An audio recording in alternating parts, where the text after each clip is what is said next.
Hello and welcome to Crux Investor. We spoke earlier today to George Ogilvie, who's the CEO of Battle North Gold, TSXV gold developer, soon to be producer. If you want our opinion on that conversation, the company itself, you can catch that at cruxinvestor.com/club, where you can also find detailed company reports, commentary from market experts from around the world on a variety of commodities and companies. You can also get training videos. You can get summaries of other interviews that we've done. Of course, there's a thriving community of investors sharing their thoughts and ideas with each other. And if you go there now and sign up for the waitlist, you qualify for a 7-day free trial. And of course, we'd love your feedback too. So do give us a like, leave your comments below. And if you want to see what we talked about, take a look at the description below. George, how are you doing, sir? Well, thank you, Matt. Good to have you back. We saw you in July. I see you've been very busy. Feasibility studies come out. Have you been keeping well, first of all? Let's see. How are you? Yeah, we're all well. We're staying positive and trying to test negative, as they say. Well, that is the aim. That's the aim of the game for sure. So I'm glad you're well. Hey, look, we're gonna hear all about the feasibility study and also the boat deal that you guys did, because I wanted to catch up and see how you're getting on, because I quite liked the interview that we did with you back in July. But why don't you kick off for people new to this story and give us that 1-minute overview of the business, and I'll pick it up from there. Yeah, sure. We're a developer that's in the prestigious Red Lake gold mining camp. The project has significant infrastructure, including a mill, a shaft, 14,000 meters of development underground. We have all the substantial permits in place, and we're well funded with 66 million Canadian dollars cash in the bank. So we just filed a feasibility study, and the technical report will be following that. By the end of the year, we will be fully financed, and within 7 months, once we greenlight the project, we'll have first ore on the ground, and we'll be pouring gold doré bars before the end of 2021 in the Red Lake gold mining camp. Fantastic. That sounds exciting. But you've put in a lot of hard work to kind of get to that point. So just to remind people, this is an old project, had a lot of money put in terms of the infrastructure. You're benefiting from that for sure. But I think, to use your phrase, you had to kind of come in and pull the company up by its bootstraps to get there. So can we just talk about what you've been doing since July? Because you've been working on this feasibility study. It's just come out. Hard work? Yeah, a lot of hard work. We started the feasibility study with our consultants in November of 2019. So it's been almost 11 months to produce these results. But it's built off of very sound engineering. And of course, we've put out some very robust numbers, considering we're using what we would say are relatively conservative gold price assumptions and exchange rates when compared to the spot prices today. Yeah, you are. I mean, why don't you just run through those numbers? Because it just allows me to get into the conversation. We just set up the numbers and we know what we're working with. Yeah, so we used a US dollar gold price of $15.25 US and a 0.74 exchange rate to the Canadian dollar. That gave us an after-tax IRR of just over 50%. The NPV on the project was slightly north of 300 million Canadian dollars, and we had close to 420 million Canadian dollars in free cash flow over an 8.2-year initial life of mine. Okay, so those are great numbers. You should be happy. The market has reacted positively. Was it as much as you hoped? Yeah, I mean, we think, they were positive results. The market did react positively. I would still say, however, that, compared to our peer groups out there, with a market cap of, only 230 million Canadian dollars, we're still significantly undervalued when you compare ourselves to our peer groups. So during the feasibility study, you would have addressed a lot of the risks and tried to understand the economics around those. So some of the things which were certainly being asked about in the marketplace, like the tailings pond, like arsenic levels, high ammonia. I mean, have you resolved those issues? Or do you know how to resolve them? Yeah, we believe so. I mean, so certainly, and with respect to the tailings pond, as part of the upfront pre-commercial production capital, there's $20 million that goes in specifically to the tailings pond, which allows us to reinforce the buttressing of the dam. We're also raising the dam by at least 2 meters, which therefore allows us to accommodate all the tailings over the first 3 to 4 years of the mine's initial life. And then there'll be a subsequent lift around year 3, year 4. Again, as part of the upfront capital, there's $6 million, which is being spent on an ammonia reactor, which will go into the wastewater treatment plant. So that allows us to then discharge water to the natural environment without seeing ammonia levels going above 10 parts per million, which is the threshold. Of course, the original form of management had major problems with ammonia in the pond and couldn't discharge. Also, during my tenure over the last 4 years, I think about 2 years ago, we installed a metals reactor into the wastewater treatment plant. So now we can take out copper, lead, zinc, all of those type of metals as well before they even go into the pond. They're then retained in geotechnical bags, which will get loaded up onto trucks and will be taken underground and put into the old stopes. Fortunately, with this deposit, we don't have a lot of arsenopyrite. So arsenic was never a major problem for this project in the past. Okay, so talking of which, having sort of had a look at the tailings ponds, do you need to upgrade any of your permits or environmental studies? No, nothing right now over the mine's initial pre-commercial production period and first 18 months of production. Remember, the mill is permitted for 1,250 metric tons per day. You'll see in the feasibility study, once we get into year 2 of commercial production, the throughput goes up to, on average, about 1,270 tons per day. And then it slowly moves up to around 1,500 tons per day when we get into year 5 and 6, towards the end of the back of the life of mine. So what happens, Matt, is once we are in year 1 of commercial production, we would have 2 years of history of running the mill, managing the tailings impoundment area. We'll have plus or minus 300 people on the payroll, hopefully strong, positive economic benefits to the community of Red Lake and all the stakeholders. And given it's Red Lake with an 80-year history within the camp, we're talking 3rd, 4th generation miners. We believe in giving ourselves 12 months to go to the regulators, the provincial regulators, apply to have the permits amended up to maybe 18 or even 2,500 tons per day for the mill. We believe over the course of a year, we should be able to get the permits amended up to those higher levels, which allows us then, as I said, in the second half of year 2 of commercial production to start running at a higher run rate.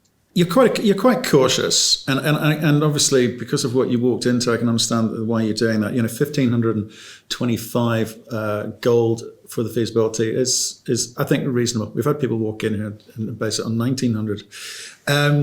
But what would an 1,800 or a 2,500 ton per day mill do for the bottom line? Well, it's significant. For every 10% increase in throughput, it adds about 20% to the NPV of the project. So if you think at 420 million NPV at a $15.25 gold price, the average throughput over the 8.2 years is around 1,300 tons per day.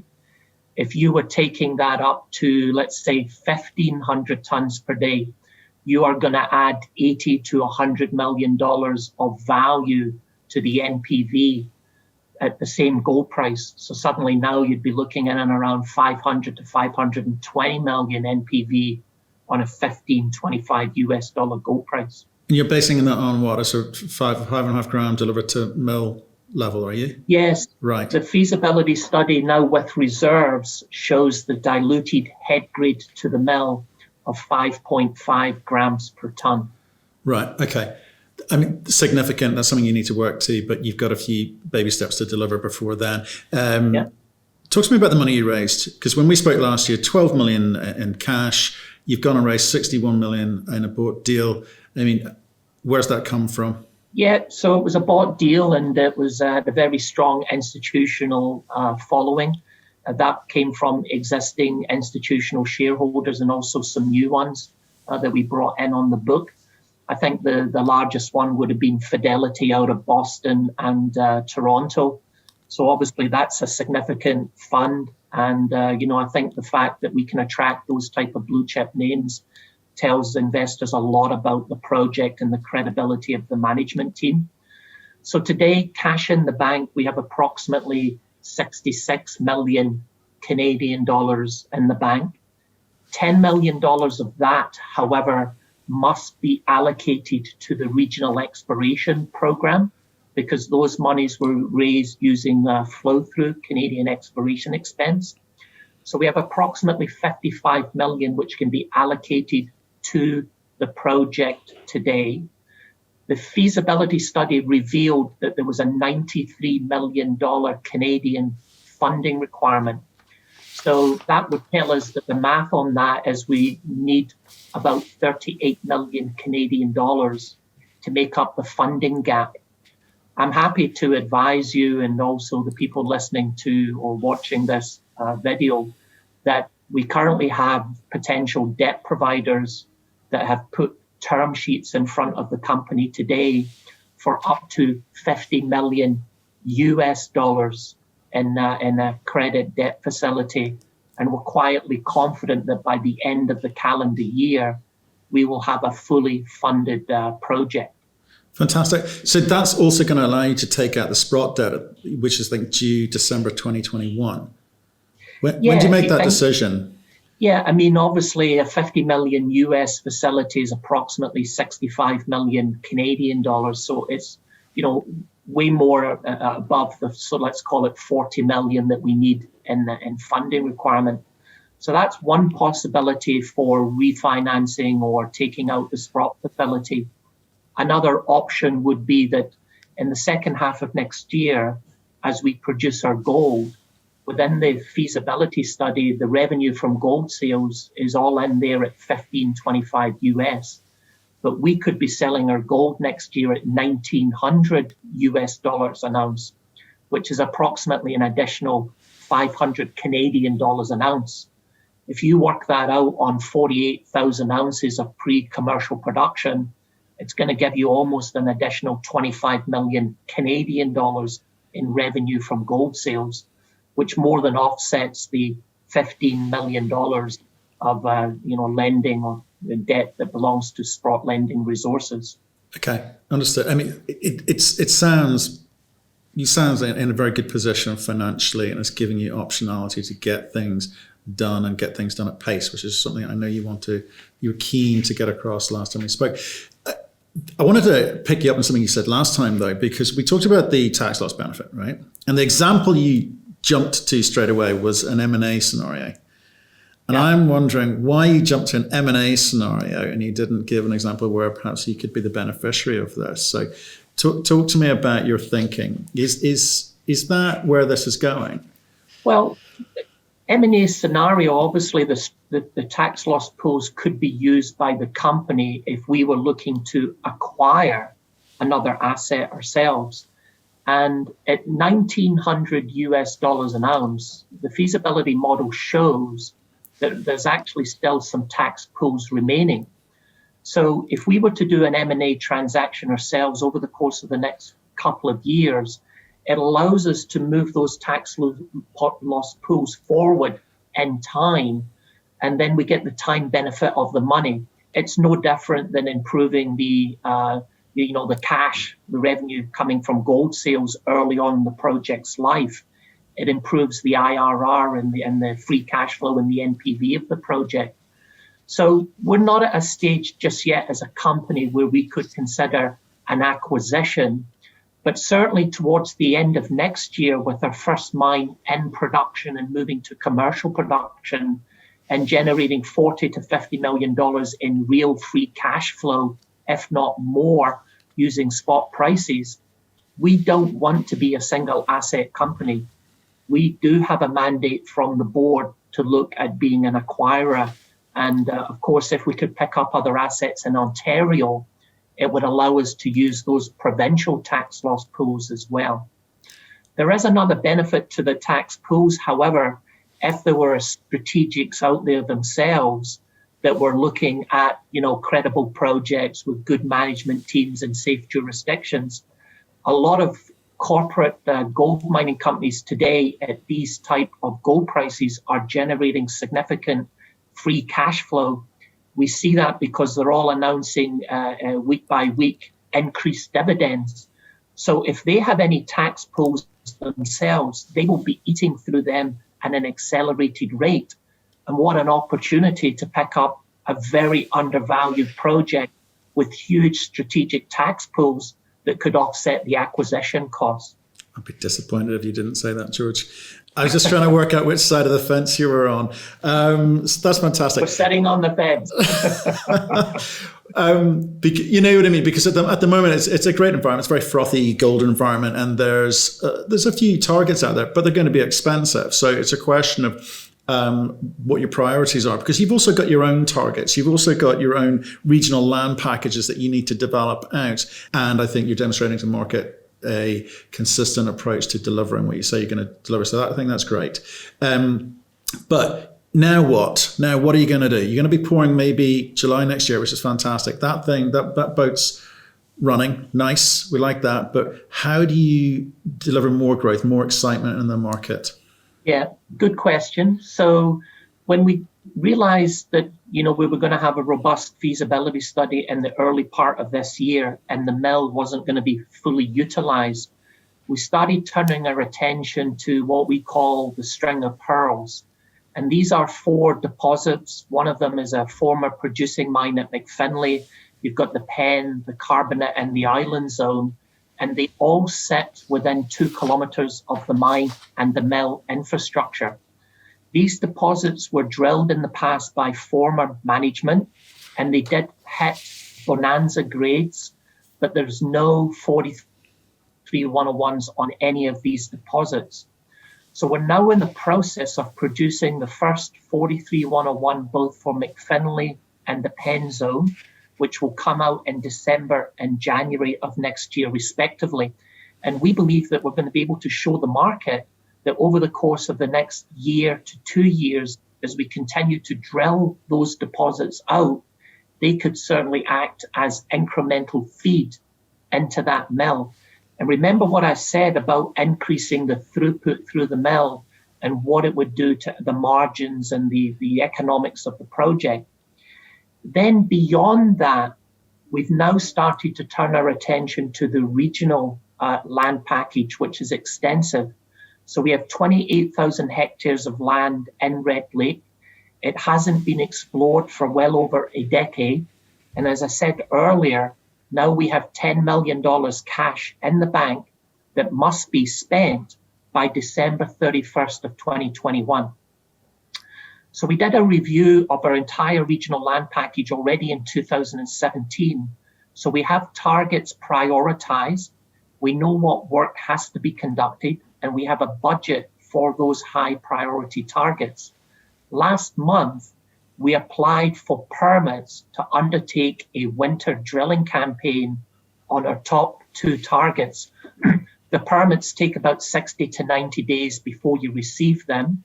And we've also started consultation with our First Nation groups as we have to advise them what we're doing. We are very confident that before the end of February next year, as the ice forms and the winter roads go in, we will have drilling on the regional land package, which, as I said, is the first time in a decade. Plus, we're in the late stages now of recruiting a regional exploration manager who's going to manage that entire campaign for the company. What does $10 million look like in terms of meters drilled? Well, typically for surface, you'll be looking anywhere between maybe $100 and $150 a meter. So, that's, fairly significant amount of meterage. But if we have any success there, if you look at, other groups that have did a great job, particularly Great Bear Resources, who are in the Red Lake camp, phenomenal drill results. No 43101, however, But that's what's getting rewarded today in the marketplace. There's a lot of speculation. Imagine if Battle North Gold hit some bonanza grade on its own claims within 10 kilometers of its own mine and mill, given we would have a mine coming into production just next year. I think that could really ignite a fire under the share price, and you could see it go exponential, given its Red Lake and the credibility of the management team, the vast tax loss pools, and a mine coming into production. That's an exciting story. It is. There you go. I think we're done. That's the sales message, folks.